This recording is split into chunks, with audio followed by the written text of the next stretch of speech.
एवं वक्त के लगे हुए महात्मा परस्पर में पूज्य महाराज जी के संचारों में कोटि नमन प्रणाम करते हुए आज इस गांव के बैठे कुछ मत बैठे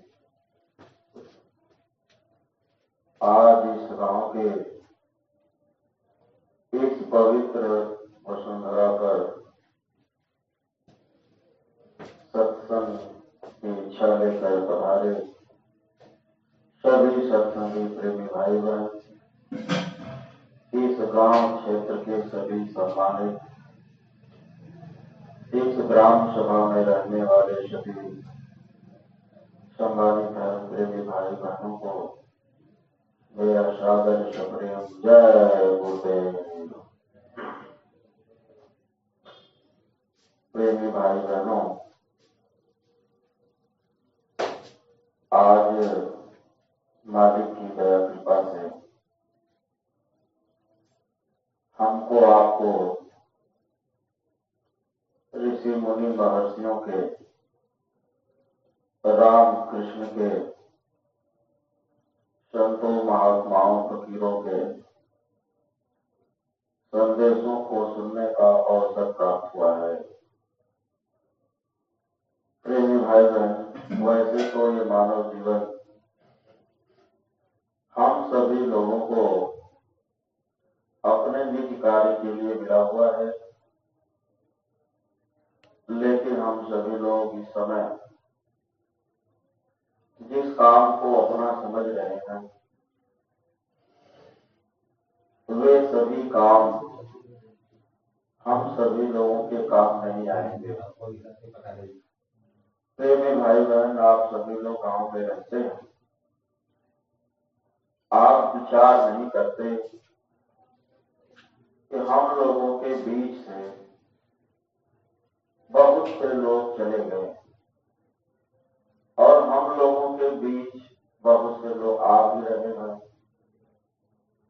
आते हुए और जाते हुए को आप देखते भी हैं, लेकिन हम आप विचार नहीं कर पाते हैं। विचार करने का विषय यही है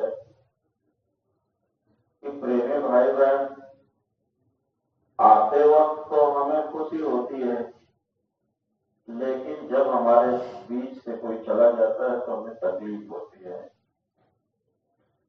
विचार इतना करना है, खुशी और तकलीफ का विषय नहीं है। वो विषय तो आप विचार कर ही रहे होंगे कि वो मोह होता है थोड़े समय का, उसी से तकलीफ होती है, फिर तकलीफ चली भी जाती है। विचार जहां करना है वहां करने का विषय ये है कि प्रेमी भाई बहन, जब कोई हमारे यहां से गया तो हमने अपनी आंखों से देखा कि वो बेचारा कुछ ले करके नहीं गया।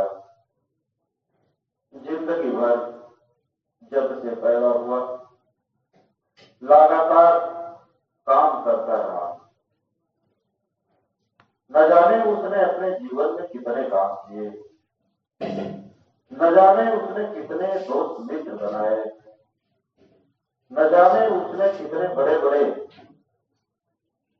प्रेमी भाई दोनों धन दौलत इकट्ठा किए, सब कुछ किया, लेकिन जब वह जाता है तो उसके साथ उसकी बनाई हुई दौलत या बनाए हुए नाते रिश्तेदार या बनाए हुए कुटुंब परिवार अथवा दोस्त मित्र एक भी उसके काम नहीं आते हैं। प्रेमी भाई बहन, जब कोई जाता है उसको आप अगर कंधा देकर के शमशान घाट पहुंचाते भी हैं तो कौन सा वो देख रहा है? अब तो वो सारी चीज गई, अब तो एक मानवता रह जाती है। समाज के डर के मारे हम आप ये जो क्रियाकर्म करते हैं उसी समाज के लिए करते हैं, उस जीवात्मा के लिए तो उसका कोई फायदा नहीं रहा। प्रेमी भाई बहन, ये हम आप देख रहे हैं, जब हम भी जाएंगे तो मेरे भी साथ यही काम होगा, क्योंकि दुनिया का यही नियम है। हमारे गुरु महाराज परम संत बाबा देवदेव जी महाराज ने समझाया कि जो भी कुछ आप देख रहे हैं, जब कोई कुछ लेके नहीं जा रहा है तो आप भी लेकर के नहीं जाओगे, यही विचार करना है।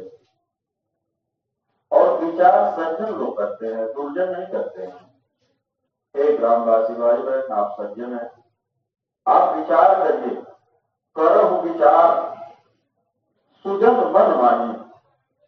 सुजन अच्छे लोग ही विचार कर पाते हैं।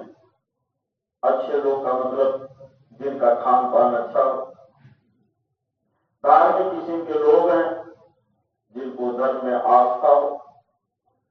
धर्म वही मानेंगे, आस्था उन्हीं की होगी जो दयालु होंगे, क्योंकि दया से ही धर्म की उत्पत्ति होती है। दया ही धर्म का मूल है।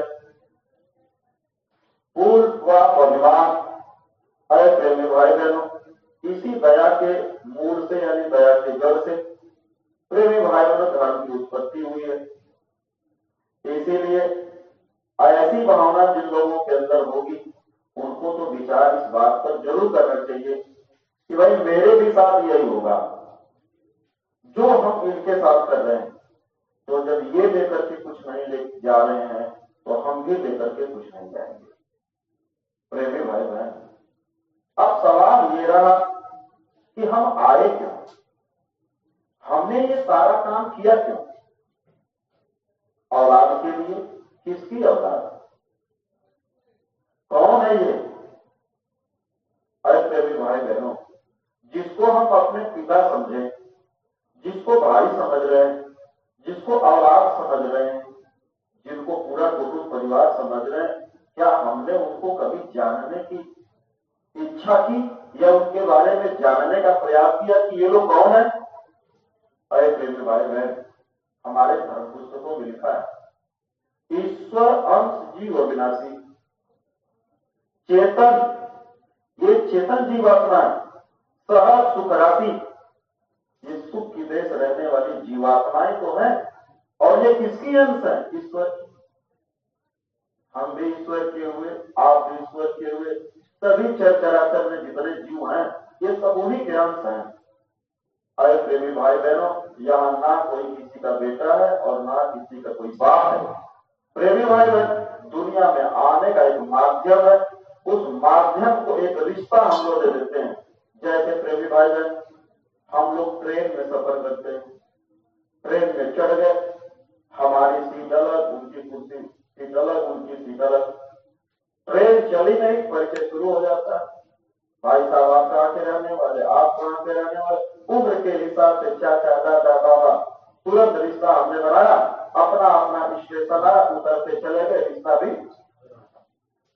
यही वो दुनिया है। यहाँ हमने जो रिश्ते बनाए वो झूठा, जो हमने प्रेम के रिश्ता बनाया वो भी तो झूठा ही था। ना वो मेरा चाचा था, ना वो मेरा भैया था, ना वो मेरा कुछ था। रिश्ता तो हमने उम्र के हिसाब से, दुनियावी सोच के हिसाब से फर्क से बना लिया। स्टेशन आया, उतर गए, वो भी उतर गया, मैं उतर गया, झूठा था, खेल खत्म हो गया। आप रोते थोड़ो घर जाकर ट्रेन वाला भाई चला गया, ट्रेन वाला चाचा चला गया। अरे प्रेमी भाई बहनों, ये जो भी कुछ रिश्ता हम देख रहे हैं ये सब थोड़े दिन के, और ये सब झूठा और मिथ्या। प्रेमी भाई बहनों, जो हम रिश्ता बना रहे हैं जो शरीर तक सीमित है, जीवात्मा तक कोई उसका रिश्ता नहीं है। जीवात्मा का रिश्ता तो परमात्मा का होता है, ये जानते हैं। बाकी दुनिया वाले तो शरीर को ही सब कुछ समझते हैं। शरीर से शरीर की शादी हो गई, शरीर से बच्चे पैदा हो गए, शरीर से मित्र बना लिया, शरीर से दुनियावी रिश्ता काम कर लिया, शरीर से कमा करके शारीरिक धन इकट्ठा कर लिया। ये हो सकता है। तो शरीर जब ये छूट जाता है जमीन पर, इसका मतलब शरीर से कमाया हुआ धन भी यही छूट जाएगा। शरीर से कमाया हुआ धन आपने यही आगे कमाया तो यही रहेगा, आगे जाएगा नहीं।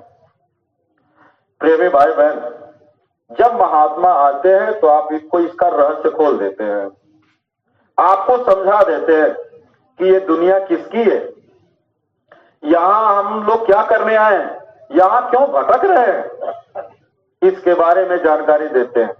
अरे प्रेमी भाई बहनों, जिनकी तस्वीर आपके सामने लगी है उससे पहले भी बहुत सारे महात्मा है इस कलयुग में जगे हुए महात्मा प्रगट संत के रूप में साहब कबीर है। उसके पहले भी संत थे लेकिन गुप्त रूप में थे। गुप्त संत का मतलब प्रेमी भाई बहनों वो रहेंगे, आपको जरूरत होगी, तड़प होगी, विरह होगी। जैसे गोस्वामी जी महाराज खोज रहे थे, तड़प रहे थे, रो रहे थे, बिलख रहे थे, मिल गए उनको। 12 बजे रात में मिल गए, जंगल में मिल गए, रो रहे थे। ऐसे जिनको तड़प होती है मिलने की, तब वो मिलते हैं, रहेंगे वहीं, नहीं मिल सकते। आपके गांव में रहेंगे, आपके बगल में सोएंगे, कदापि नहीं जान सकते कि ये संत है। पूरी मानवीय व्यवहार में रहेंगे। और चूंकि हमेशा इस धरती पर चाहे संत हो, फकीर हो, चाहे भगवान हो, जो भी लोग आएंगे इस धरती पर वो पंच भौतिक शरीर में ही आएंगे। राम आए पंच भौतिक शरीर में, किसने पहचाना? कृष्ण आए पंच भौतिक शरीर में, किसने पहचाना? अय प्रेमी भाई बहनों, रहीम आए पंच भौतिक शरीर में, किसने पहचाना? ईसा मसीह साहब आए इसी पंच भौतिक शरीर में, किसने पहचाना? मोहम्मद साहब आए इसी पंच भौतिक शरीर में, किसने पहचाना? अय प्रेमी भाई बहनों, तमाम महात्मा इस धरती पर आए, तमाम अवतारी शक्तियां आई, लेकिन उनको किसी ने पहचान थोड़ा पाया? नहीं पहचान पाओगे, क्योंकि पंच भौतिक शरीर में वो है, पंच भौतिक शरीर में आप भी हो, कभी नहीं जान पाओगे। प्रेमी भाई बहन, जानोगे कैसे? संत महात्मा कहते हैं, जे ही जान ही सही देत जनाई। जिसको ये जनवा देंगे वही जान पाएगा, दूसरा कोई नहीं जान सकता उनको। प्रेमी भाई बहनों, तो जब गुप्त में रहेंगे तो आप नहीं जान पाओगे, जब प्रकट होंगे तो वो खुद बताएंगे कि मैं कौन। जैसे कबीर साहब बताने लगे, उपदेश करने लगे, सत्संग करने लगे, जगह जगह लोगों को समझाने बुझाने लगे, तब तो आप जान जाएंगे, और नहीं तो नहीं जान पाएंगे। तो प्रेमी भाई बहन, प्रकट संतों के रूप में जब साहब कबीर आए, जब लोगों को समझाने लगे, तो समझाने में उस समय जब कबीर साहब आए थे तो हमारा देश गुलाम था और मुसलमानों के द्वारा गुलाम था। उस समय आए थे। प्रेमी भाई बहनों, चारों तरफ गुलामी थी, लोगों को समझा बुझा रहे थे। पहले उन्होंने हिंदुओं को समझाया, फिर मुसलमानों को समझाया, सबको समझाया। प्रेमी भाई बहनों, तो कहते हैं, काकड़ पाथर जोर कई मस्जिद लई बनाए, और तापर मुल्ला बाग दे क्या बहरा हुआ खुदा। तो मुसलमान भड़क गए, लगे विरोध करने उनका। और तब तक फिर उन्होंने कहा, प्रेमी भाई बहनों, पाथर पूजे हर मिले, मैं पूजू पहाड़, घर की चकिया ना पूजे और जाकर पीसा खाए। अरे प्रेमी भाई बहन, अगर पत्थर पूजने से भगवान मिल जाता तो मैं पहाड़ पूज लूं,